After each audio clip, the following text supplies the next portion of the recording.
तर आणखीन एक महत्त्वाची बातमी, उदय सामंत यांचा मित्रपक्षांना धमकीवजा इशारा पाहायला मिळतोय। महायुती म्हणून निवडणूक लढायची आहे असं उदय सामंतांनी म्हटलेलं आहे। खुमखुमी असेल तर धनुष्यबाण कसा चालतो हे दाखवू असा धमकीवजा इशारा मंत्री उदय सामंत यांनी मित्रपक्षांना दिलाय।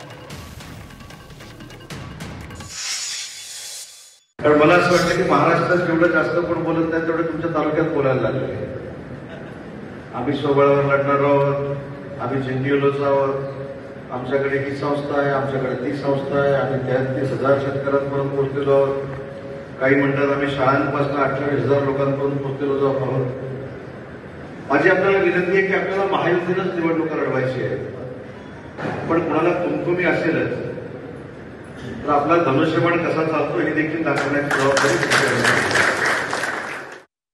तर उदय सामंत यांच्या या वक्तव्यावर मंत्री आशिष शेलार यांनी काय प्रतिक्रिया दिलेली आहे पाहूयात। महायुतीत आम्ही निवडणूक लढणार आहोत।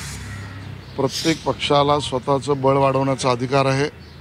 मित्र पक्षांना घेऊन निवडणुका लढवायचा महायुतीचा निर्णय आहे आणि त्यातला अंतिम निर्णय हे देवेंद्र फडणवीसजी, एकनाथ शिंदेजी, अजितदादा पवार, रामदास आठवलेजी हे मिळून करणार आहेत।